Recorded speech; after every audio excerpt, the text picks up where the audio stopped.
నమస్తే. ఈ మధ్య కేసీఆర్ కుక్కలు ఎగిసెగిసి పడుతున్నాయి. కేటీఆర్ నుంచి మొదలు పెడితే సుమన్ దాన్కా. కొంచెం ఆగుర్రా నాయన, ఎందుకు ఎగిసెగిసి పడతారు? మిమ్మల్ని ప్రజలు చెప్పులు తీసుకొని కొట్టినా ఇంకా మీకు బుద్ధి రాలే, ఇంకా రాదు కూడా. ఎందుకంటే ప్రజల్ని దోచుకునే దొంగలకు పరిపాలన ఏంటి, దానికి సంబంధించిన అంశాల్లో ఏ విధంగా ముందుకు పోవాలనేది కనీస ధర్మం తెలియక మీరు ఇలా రాజకీయంగా చచ్చిపోయింది.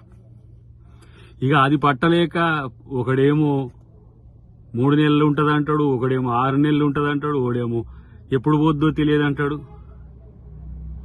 ఇలా మీ కామెంట్స్కి రెచ్చిపోకపోవడం వెనుక ముఖ్యమంత్రి ఒక వ్యూహం ఏందో, ప్రజల ముందు మిమ్మల్ని ముద్దాయిలుగా పెట్టాలని చేస్తున్న ప్రయత్నం ఏందో మీకు అర్థం కావట్లే. 2 నెలలకే తట్టుకోలేకపోయే పరిస్థితి మీకు వచ్చిందంటే మీరు ఎంత ఫ్రస్ట్రేషన్లో ఉన్నారో అర్థమవుతుందిరా భయ్. ఇంకా చెప్పాలంటే ఇక మిమ్మల్ని తరిమేదానిక కూడా మీకు బుద్ధి రానట్టుంది. ఇలాంటి చిల్లరగాళ్ళు ఇలా ఈ రాష్ట్రానికి నాయకులైనరు. ఇలాంటి చిల్లరగాళ్ళు ఇలా తెలంగాణను పాలించి నాశనం చేసిండ్రు. ఒక్కొక్కరిని తెలంగాణ నుంచి తరిమి కొట్టే పరిస్థితులు వస్తాయి, గుర్తుపెట్టుకోండి. తస్మాత్ జాగ్రత్త. చివరికి ఎక్కడికి తెగబడ్డారంటే ఉచ్చ నీచాలు మరిచి మీ చెప్పులతో మీరే తన్నుకునే కాడికి వచ్చింది మీ బతుకులు. ముఖ్యంగా ఎక్కడో కొడితే ఎక్కడో కాలినట్టు కేటీఆర్ టీంకు మరీ ఎక్కువైపోతున్న పరిస్థితిని గమనిస్తున్నాం. బిడ్డలారా జాగ్రత్త, ఎక్కువ తక్కువ వాగకండి. మీ ద్రోహాలేందో, మీ దోపిడేందో, మీ అవినీతి ఏందో, అక్రమం ఏందో ఒక్కసారి వెనకకేసుకొని చూడండి. మీ బతుకులేందో ఒకసారి చూసుకోండి ఫస్ట్.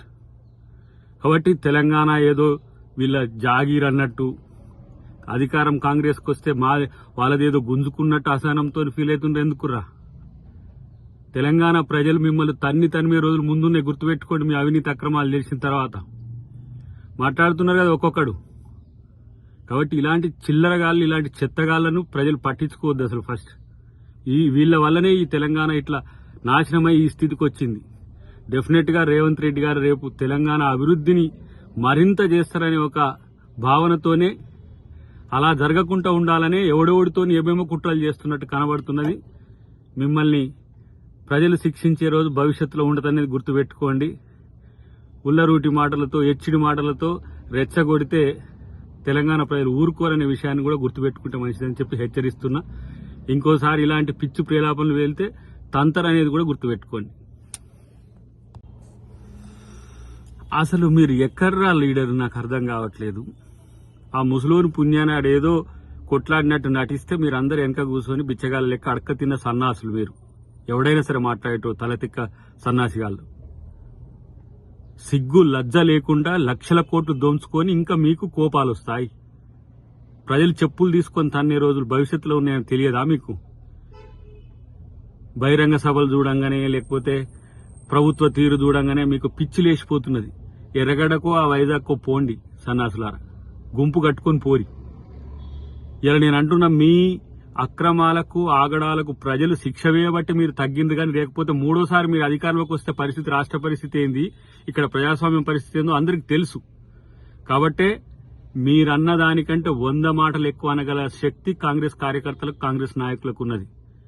ఈ మౌనం కేవలం ప్రభుత్వం వచ్చింది ప్రజల కోసం మనం ఆలోచించాలనే ఉద్దేశంతోనే తప్పితే చివరికి ముఖ్యమంత్రి సైతం స్పందించినా మీకు సిగ్గులద్దలేకపోయాయి. ఇంకా పనికిరాని పిచ్చి మాటలు, పిచ్చి ప్రేలాపనలు. మిమ్మల్ని చెప్పులు తీసుకొని మొదటి నుంచి చివరి వరకు తన్నలేం. అదేం పెద్ద పనా? ఇదేనా మీ సంస్కృతి? ఇదేనా మీ రాజనీతి? దిగజారు రాజకీయాలు తప్పే ఇంకో తెలియదా? ఇప్పటికైనా ప్రజాస్వామ్యయుతంగా ఉండడం నేర్చుకోండి. కనీసం 10 సంవత్సరాలు పాలించడమని చెప్పుకునే సిగ్గులేని సన్నాసులు గిట్లా ప్రవర్తిస్తే ప్రజలు చెప్పులతో కొడతారనే విషయాన్ని గుర్తుపెట్టుకోండి. మీరు ఈ 9 ఏండ్లలో చేసిన తప్పులకు రోజుకో చెప్పుతో కొట్టినా మీకు బుద్ధి రాదు. మీరు తిట్టిన తిట్లకు, మీరు చేసిన తప్పులకు 4 కోట్ల మంది ప్రజలు వాళ్ళ చెప్పులతో మీ చెంపలు వాయించినా కూడా మీకు సిగ్గు లజ్జ రాదని తెలిసిపోయింది.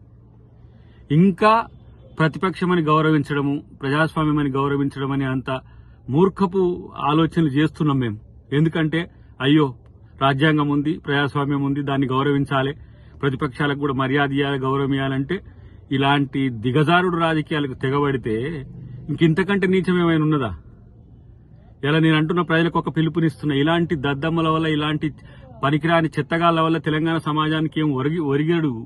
ప్రత్యేకించి నేను చెప్తున్నా, దాదాపు లక్షల కోట్లు, అది రేపు తెలుస్తుంది, అవినీతి తెలుస్తుంది, ఒక్కొక్కరిని సంగతి తేలుస్తుంది, మొత్తం ప్రభుత్వం కూడా తేలుస్తుంది.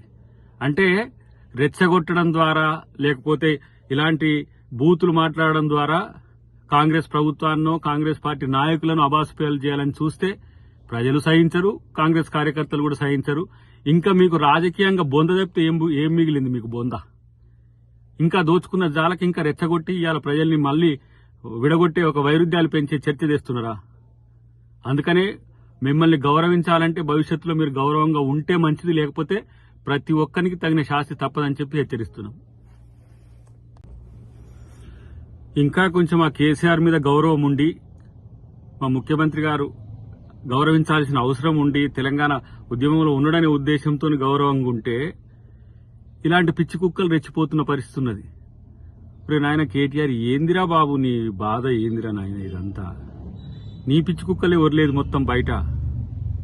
మెయ్యనేం చేస్తావో తెలియదు, పక్కన పెట్టు. గాని ఇలా రాష్ట్రంలో ఇలాంటి సంస్కృతిని తెగబడితే జరిగే పరిణామాలకు ఎవడు? ఇలా పరిస్థితి, మీరు ఇంత అవినీతి అక్రమాల్లో కూరుకొని పోయి మీ తాట తీసే రోజుల్లో మీరు చెప్పులు తీసుకొని ఎగిరే స్థితి వచ్చిందంటే మీకు ఎంత బలుపు, ఎంత అహం ఇంకా తగ్గలే. ప్రజలు పండబెట్టి తొక్కినా సరే మీకు ఇంకా బుద్ధి రాలేదని తెలిసిన తర్వాత ఇక మిగతాది కూడా ప్రజలే చూసుకుంటారు. ఇలాంటి పనికిరాని చెత్త అహంతోనే నువ్వు మెయ్యనోడగొట్టినవు, నీ పుణ్యమే ఇలా వచ్చింది. మళ్ళా తగుదునమ్మా అని చెప్పి వేసి భజన పరులంతా బయటకు వెళ్ళుకొని తిరుగుతున్నారు. ఇలా తెలంగాణ తెచ్చుకున్నందుకు తెలంగాణ ప్రజలు అరగోసపడుతుంటే ఇలా కాంగ్రెస్ పార్టీ నాయకత్వం రేవంత్ రెడ్డి గారి నుంచి మొదలు పెడితే ప్రతి ఒక్కరు ఈరోజు కష్టపడి ప్రజల్ని చైతన్యం చేసి నీ నుంచి విముక్తి కలిగిస్తే మళ్లీ ఇలాంటి అసహనం ఏదో విద్వేషం విషం జిమ్మే ప్రయత్నాలు చేస్తున్నారు. మా అనుకోండి బిడ్డలారా, ఎక్కువ తక్కువ చేస్తే తాట తీసుడు తప్పదనేది మీరు గుర్తుపెట్టుకోండి. ఏదో మౌనంగా ఉన్నారు, గిట్లనే ఉంటారు అనుకుంటే మాత్రం దానికి తీవ్ర పరిణామాలు కూడా ఉంటాయి. జాగ్రత్త.